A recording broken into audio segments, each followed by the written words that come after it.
thank you so much for allowing me to come here today to talk with you about my favorite subject, Project Light. And now, with the help of Chris at the projector, I'd like to tell you a little bit about Project Light. Many of you, excuse me, may probably remember Sister Nora Brick, and as you also may know, she was a dreamer. She recognized a need in the community and then gathered around her the people to complete that dream. Because she was a woman of faith, she had great confidence that her dream would come true.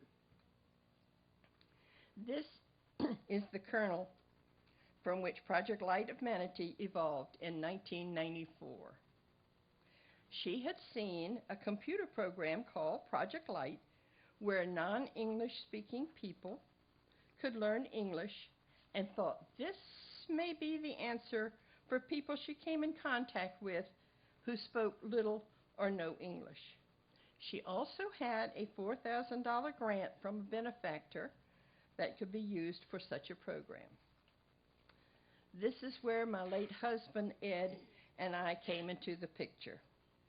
As lay Salvatorians who had recently moved to the area, we were looking for a new ministry. We met Sister Nora because we had some furniture to give away and were referred to her by a friend. We wondered at the time of her interest in our backgrounds and soon found out why. Ed was a retired naval supply officer and businessman.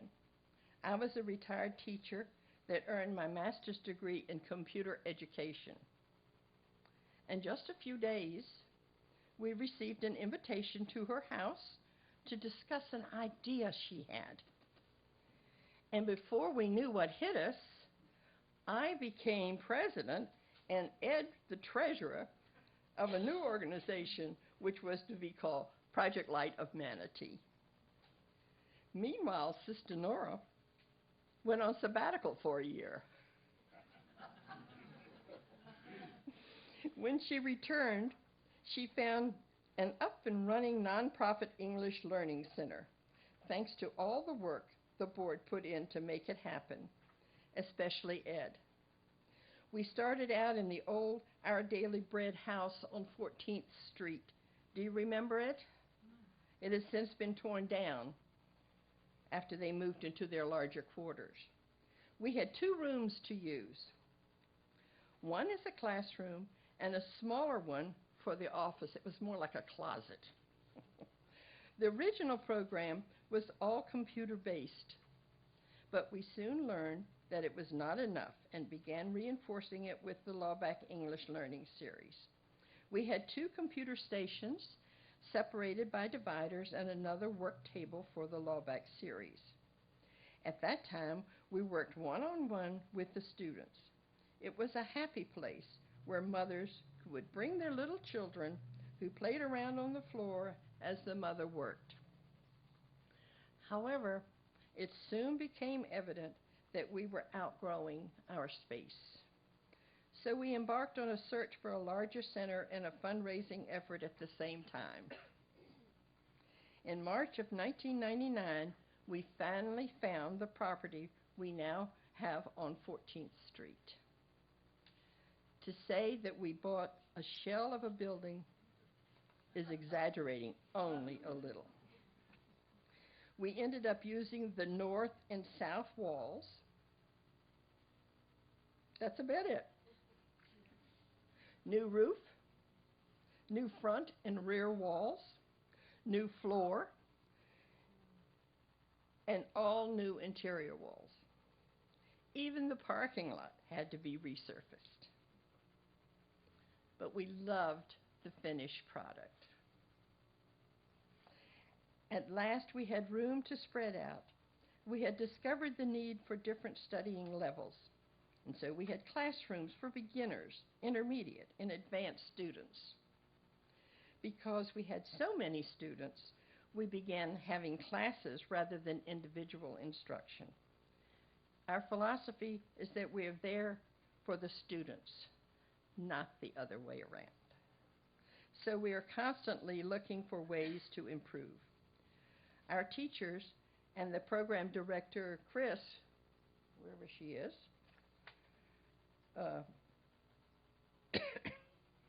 are the backbone of the organization. Without their dedicated service, we could not do the wonderful things we do. Today we have 66 hours of classes per week, serving about 80 different students. Many of our students have the goal of improving their job prospects by improving their English. We've helped mothers be able to talk with their children's teachers and not depend on the child translating for them. In the same vein, we have helped both men and women be able to talk with their doctors without the help of their children. Situations like this must be quite humiliating for a non-English speaker.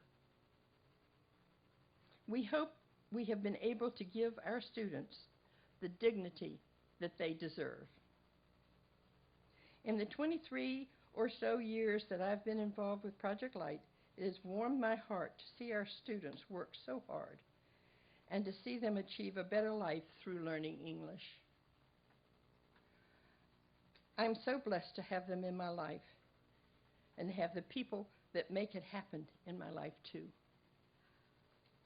To close, if you want to become involved with this great ministry, there are 3 ways in which you could do that.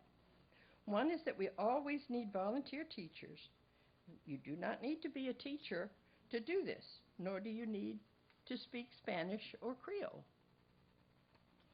All you need is the desire and the ability to volunteer 1 day a week.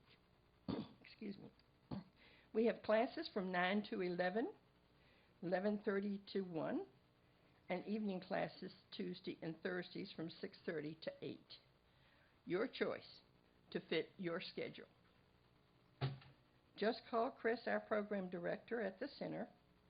There, I think there are handouts available, are there, Chris? No.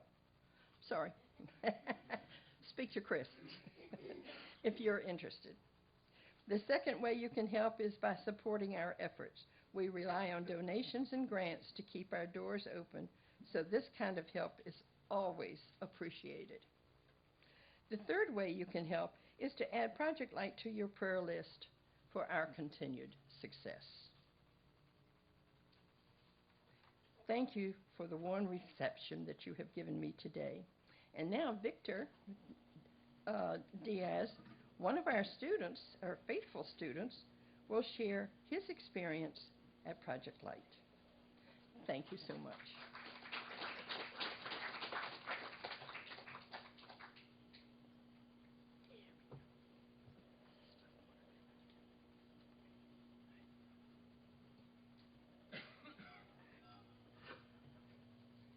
Good morning, everyone. My name is Victor Diaz. I am married. My wife's name is Betty. We are married 50 years ago. We have 6 children, 4 boys and 2 girls. We are living in the United States, except my daughter Patricia. She is living in our country, Colombia. After we arrived in Bradenton, we learned about the Project Light. Project Light is a school for teaching English and preparing students to take the citizenship for immigrants. My wife and I have been studying since 2014. We only pay $30 for registration. We have 2 hours of English classes every morning, Monday to Tuesday. Also, we have English books every year, pencils, notebooks, and a small library to help in our studies. And to put the cherry on the cake, everything is absolutely free.